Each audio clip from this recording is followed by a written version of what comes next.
Good morning, everybody. Good morning. I am glad you are able to join us here, and we are also welcoming those in-between spaces that are present with us. There. So, as I bring up the conversation, I just wanted to remind, I speak inspirationally, so whatever is to be discovered, we are all discovering together at the same time. So, we'll go from there. My wonderful, humorous moment stepped as I dropped Reverend Marilyn at the door. I drove in and I was just putting on the jacket, and I was so chuckled. Stickers and labels were everywhere. And I was just like, oh, this was having fun, tabs on here. So I was just going as fast as I can, and I took care of that. But at the same time, I went back to one of my, many years ago, I went to the store, I had another jacket. We were talking 15 some years ago.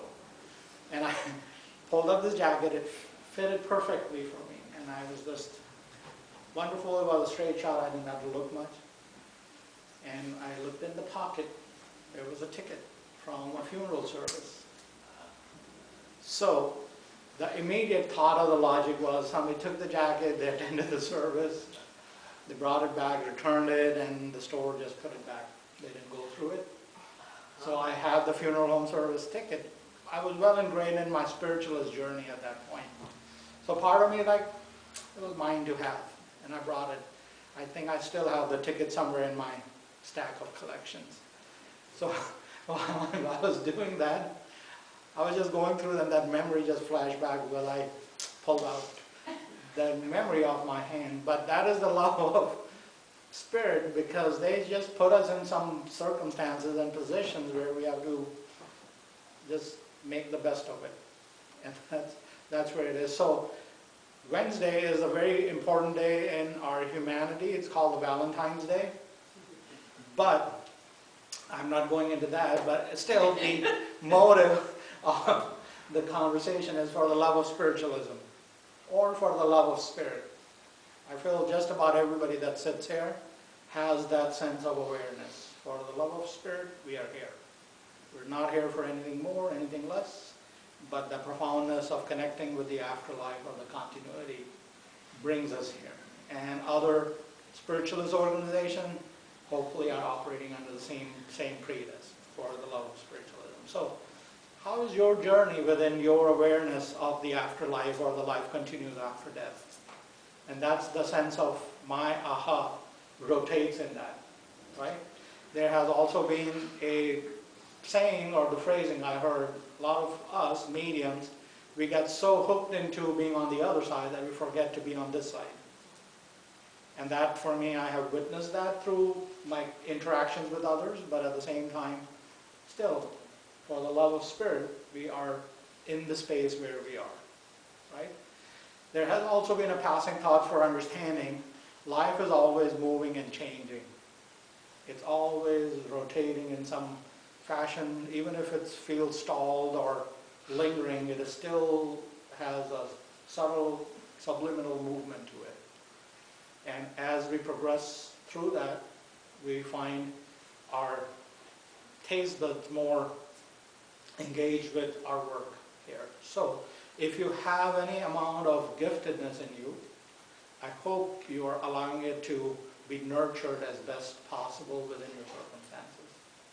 None of us got where we are without being in the momentum of life, so to speak. So, for the love of Spirit, we have to understand we are never at the wrong place at the wrong time. Our perception could lead us in understanding things and the reality of things differently, but we are not ever, never in the wrong place at the wrong time. It's happening in a divine order at the best way possible. So that unfoldment of the journey is very much there. So the spiritualist hymnals that you have in your hands as you were singing the song, there in the first few pages, I will bring up certain statements that are written here. Spiritualism is the religion of self-culture, the religion of self-building, the religion of self-attainment, the religion of self-mastery. And that has been a living truth that keeps my love of spirit and spiritualism in place, because every time I feel or think I have become something or I'm becoming something, I'm back to the drawing board at some different level of growth and awareness and understanding. So that movement keeps me tied down, anchored to the growth piece for myself.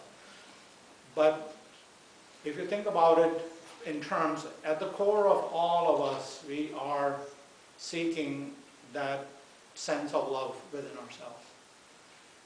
And if you think about your life circumstances, even though the most worst outcomes of a relationship circumstances, the fight that got forgotten was the pursuing of the attraction of the love. No matter what the label of the relationship is, the love is what we fight for. Love of the money, love of status, love of being seen, love of being heard, and that is that. We're not seeking per se from self-indulgence. Still at the bottom of that is we are seeking love. And that part for us becomes a journey of test, for the lack of words, because the ego comes into place, our presence in the society and the family comes into place. We do power play within our own connections to hold ourselves strongly, to identify with who we are at that time, yet becoming slightly removed from the love that we are fighting for. So the unconditionality of the love is an ongoing thing, and it is still going. And my humbleness came just yesterday working with a client. I had no idea how long ago I worked with that. We were working again together. And the client took the first session as literally as they could, and they put in a lot of work. Personal journey, self-inquiry, all those 4 lines that I read to you, they did put in a work. And I say this with all humility because my moment was, my opening sentence in the session was, the Father is saying is, I have received all the work you've done for yourself. And that was the journey for that person. Is like, yes I have, yes I have. And that's all that spirit wanted to say. I have received it. There was no more words, no more feeling, no more continuation of dialogue, but I received, and I've said to the client, that is your evidence of your own hard work. Person is not saying anything else. For the love of that client's own journey, they put in that work. It was tough work, and I could understand through the dialogue later on. But at the same time, they dig in their heels, they put in the work, and they have, I will say this word, they have absolved that relationship contract. If you do understand the soul contract of the relationship agreements, that has been resolved, and I delivered that message very simply in simple words. And I said, thank you. There was no more words from that either. But that journey within our life is seeking, giving, sharing love, sometimes at our own terms, sometimes we don't understand where the terms and conditions are. But through that ebb and flow, we are pursuing that space. So the conditionality and unconditionality, I feel, gets rested upon our depth and maturity, our wisdom, our knowledge, our experiences, and through our limitations or life experiences that we have gained. But it's just running through the sense of perception. Perception is there.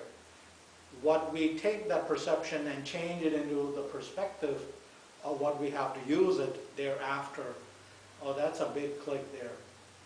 You know, that could be either the strongest link or the weakest link in any of our progression.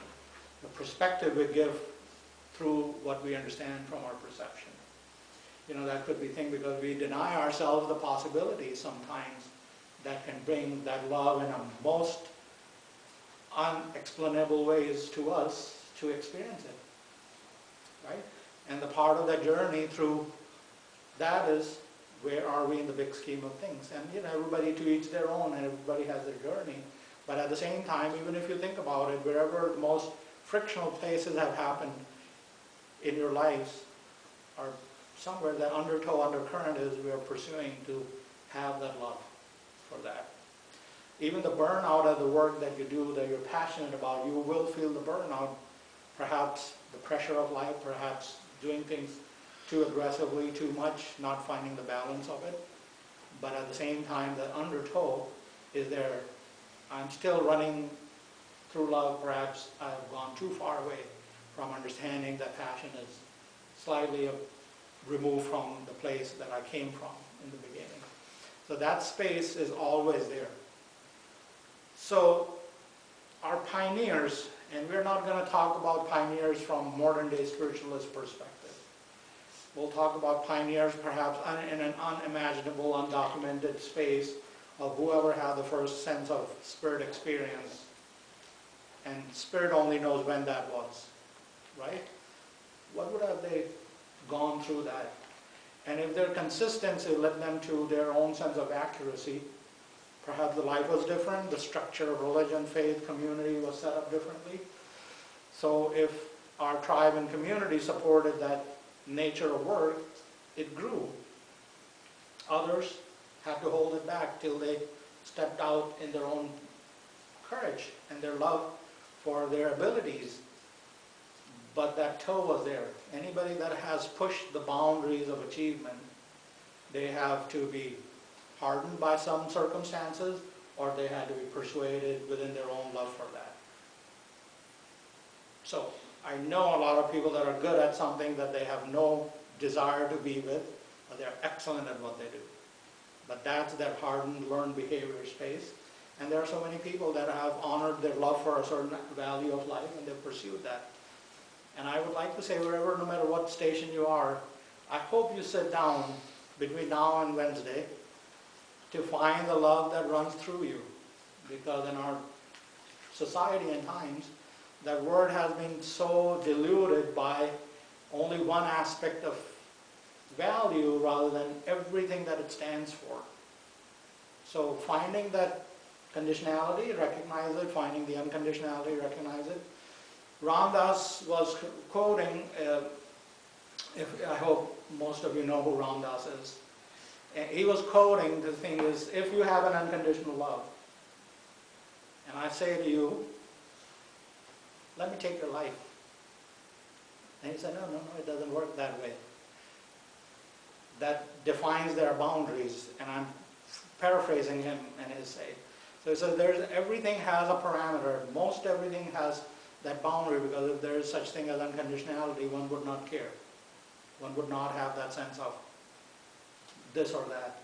And that's the part he was highlighting in saying, if you see from the eyes of unconditionality, then there's no boundaries. Everything is fine. Being in your own self journey of self-awareness could be the most fulfilling thing you can have through the scope of unconditionality. I'm present, unaffected by anything. It is just an experience. It's just a thing that is happening, being observed by others, and that is that.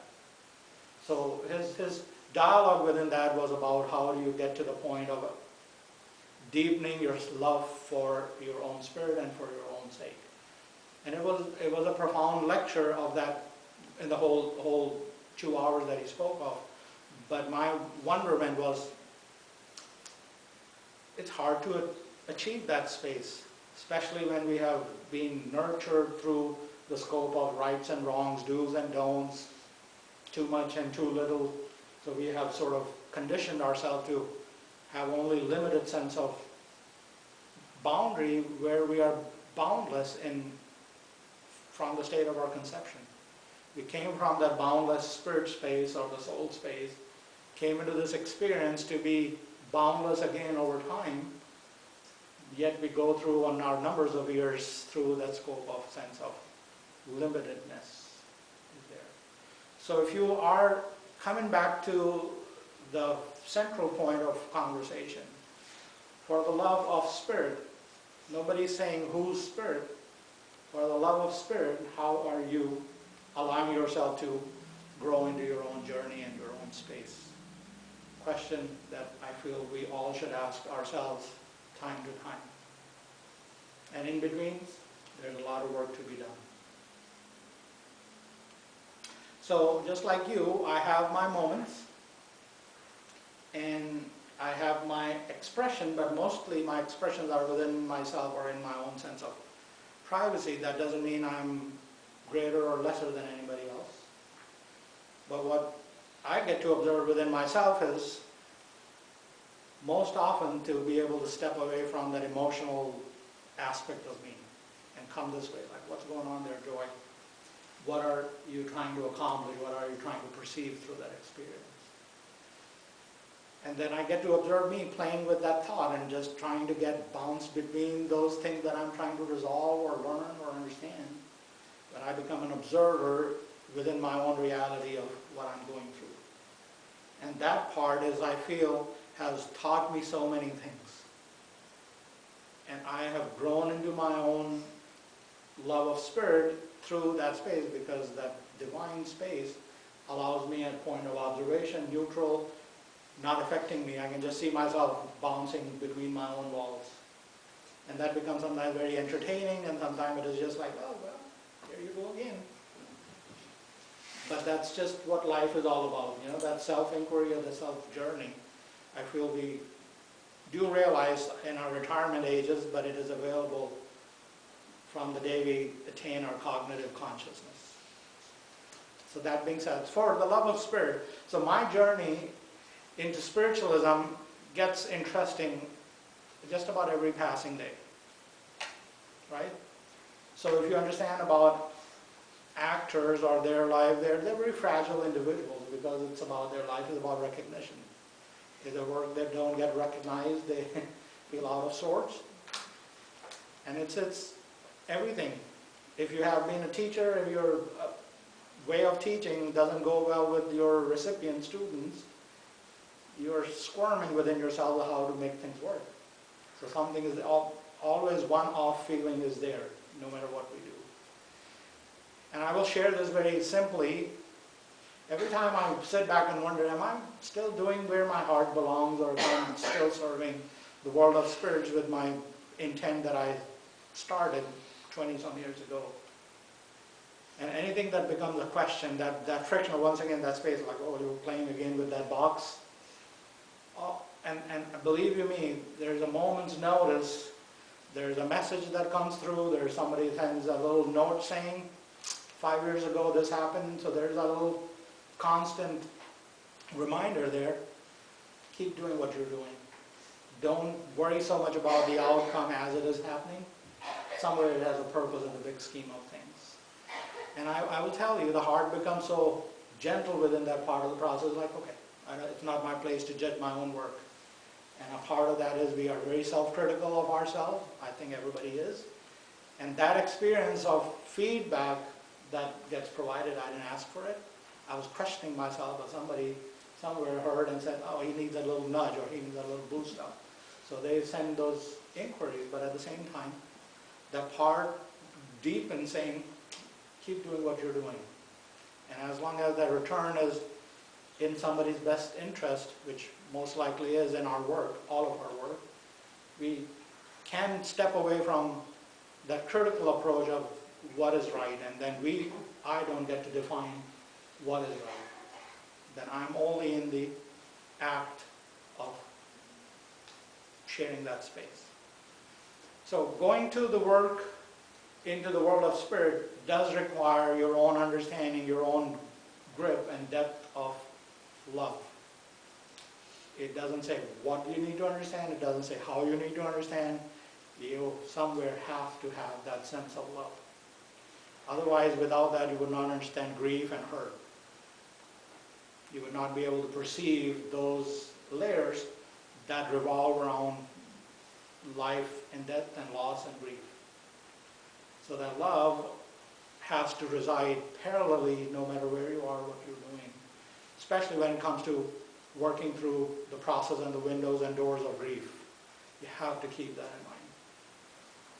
So understand the love of spirit is not just manifesting in one way, it comes from many different ways. And there is no such thing as 365 days of grieving. Your allowances, you can grieve for a lifetime. You have to understand that. It's just like love is a never-ending thing, so the polarity of that grief is like that. And that, for me, my journey through that is the lens of love, and that self-discovery within that is very real. And it takes us through the dark corridors and the deep corridors and tight spaces, but we evolve. We evolve through that space.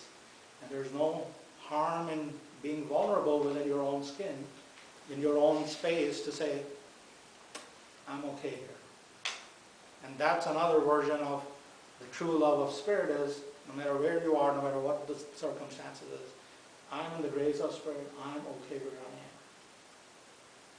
So that nurturing and that nudging through that lens of the love of Spirit is absolutely divinely present with each and every one of us. So, 3 days, 3.5 days, you'll have plenty of time to wrap yourself around what that is about you. So find somebody and share that essence of yours with somebody else in the most purest divine way, rather than what the materialistic commercial side of aspect is there. But the trueness of love is always a hint of smell that will linger on for a lifetime. And that's the part that you've experienced it in your own way. Could you pass it on to the next one? And that's the part where the love of spiritualism for me is, we are getting touched by so many loved ones from the other side while we do this work. There's such a beauty in seeing the journey that I had no part to take in, but I get to experience through that soul's connection, that spirit's connection. And then it becomes mine and I become theirs, and it's a mutual relationship that is undefinable. So that love for me just leaves me always like, oh, suspended in the air, and then tickled by memories like, there's stickers in the pocket, take them off. And then get to remind about that somebody else's journey that was humbling for me to have that experience. So how are you going to express your love for Spirit, the afterlife? Choose and choose and choose, because that's one thing that goes from here to there, our ability to choose. So think about it and grow deep within your own sense of love for Spirit. Thank you. Thank you.